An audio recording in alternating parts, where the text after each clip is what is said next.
we're going to now move on to our first W7 keynote speaker, Theo Sowa, a woman that I know and I have a lot of respect for. Theo Sowa is a renowned women's rights and social justice activist, TEDx speaker, CBE recipient, and until recently was the Chief Executive Officer of the Africans Women's Development Fund. Theo will outline some of the longer-term priorities for global action on gender equality, particularly for women in the Global South. Theo, it has been a long time, too long, I think. Welcome to the summit. And once again, please know that I will be keeping time and will let you know when your allotted time is over. So over to you, Theo. Thank you very much, Amanda, and good to see you again. Thank you for inviting me to this session. I wanted to, and actually thank you to the Home Secretary and the Baroness and to Alicia for showing high-level commitment from the government to this W7 process, because it will take high-level commitment and decision-making and prioritizing of gender equality issues to actually make a difference in terms of the G7. To be entirely honest with you, we very often have great rhetoric on gender equality, but not very much transformative action. So it's a really good indication of a commitment to have this level of representation. But I want to start with a story. And I'm going back a little while. At the moment, we're all completely caught up in this COVID pandemic and responses to it. And there are two things that I wanted to say about it. The first goes back to this story. When I was still with the African Women's Development Fund, based in Ghana, and the Ebola outbreak in West Africa became what was seen as a global crisis. Now, the thing I want to tell you about, at the time, I was head of AWDF, but I also sat on a number of boards of international funders. And I remember in the midst of the crisis being involved in a discussion where the board was saying to their grant makers, go out and fund, in this case, it was Médecins Sans Frontières. And the grant makers came back and said that MSF had said actually they were being flooded with money for this particular crisis, and there were other types of resources that they would prefer. At the same time, I had just come over from Accra and had been speaking to Liberian women's rights organizations who had been working not from organizational budgets, but from their own pockets, because there was no funding or very limited funding for the homegrown local organizations.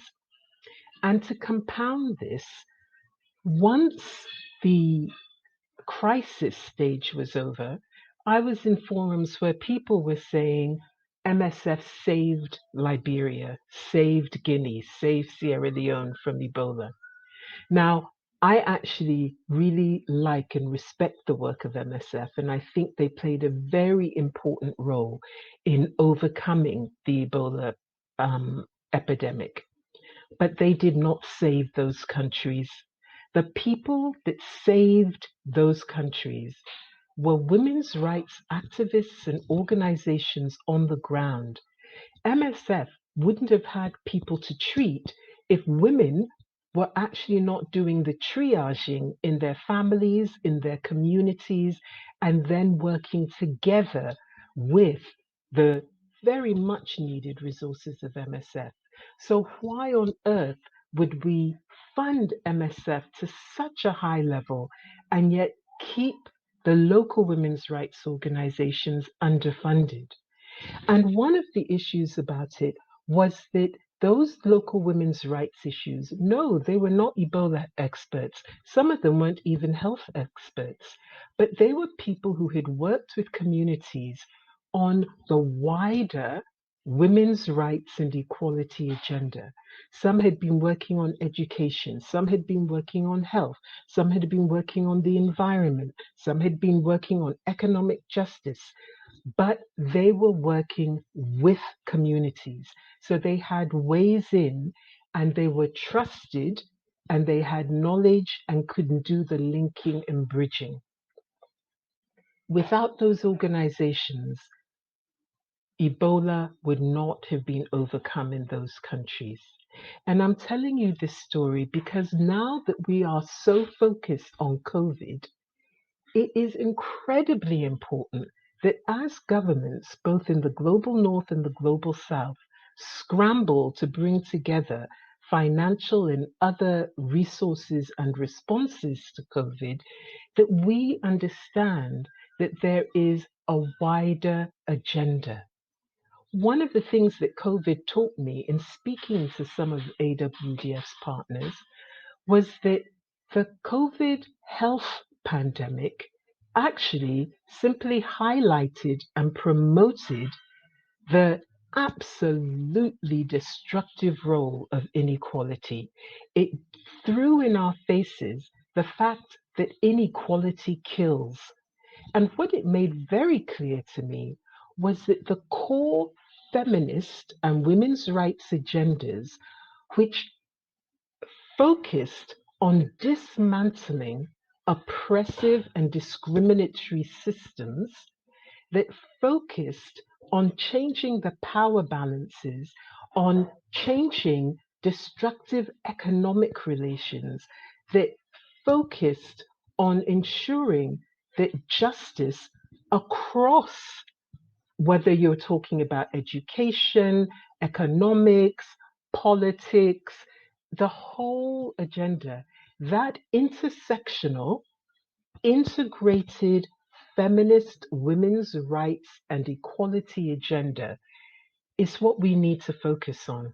It is not going to work simply to have a response to COVID because the next health pandemic that comes along will just have the same effect.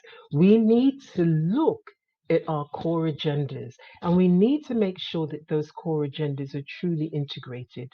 It was great to hear the Baroness talking about the fact that the UK agenda on women's rights is wider than education. I am very proudly a girls' education advocate, but I also know from my work that it is no point making schools accessible to girls if they are then assaulted in their classrooms.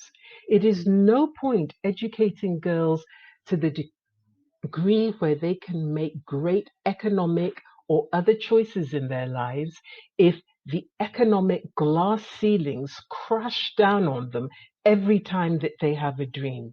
There is no point, well, maybe not no point, but it limits the effectiveness of education if every time the girls move out of school and into the wider community, social norms, political exclusion, and other exclusions stop them maximizing the opportunities of education. So, yes, it's important to have girls' education as a priority, to have violence against women as a priority, to look, in my understanding, not at empowering women economically, but actually breaking down the inequality within economic systems that lead to a lack of protection for women and girls.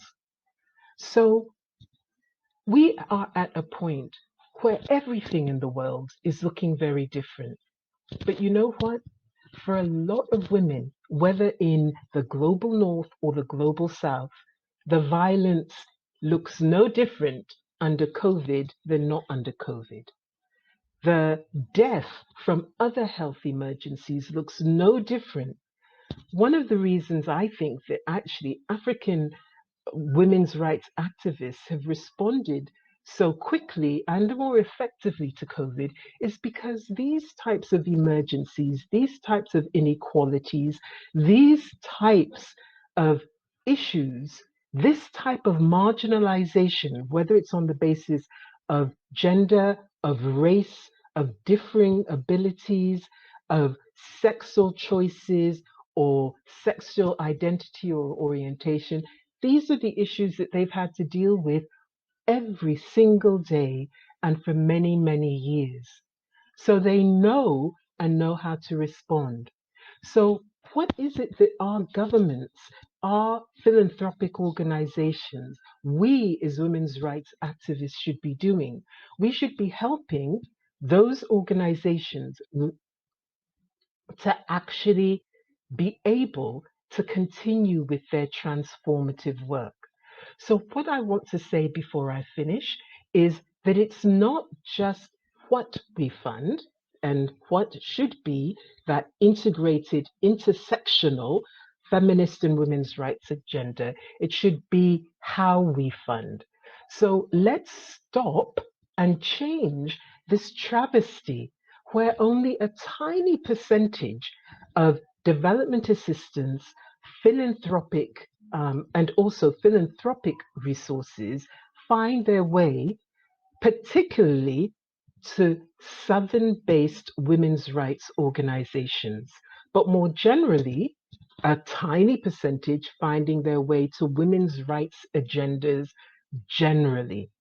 We need to increase the funding dramatically, and we need to increase the way in which we fund to make sure that we're getting the resources to the people who are living these experiences and who are making the change.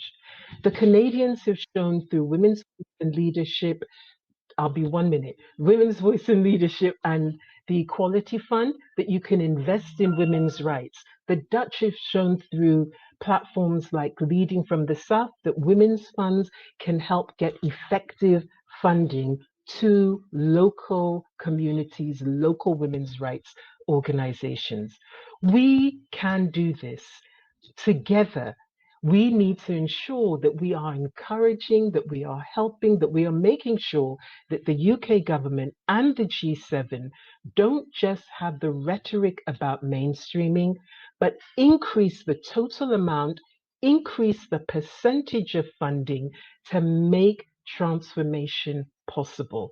We've had the rhetoric. The rhetoric is great, but it is not enough. Let's work together to make sure that there are practical financial outcomes to the people and the organizations that need it most as we go forward with this Thank you W7. very much, Theo.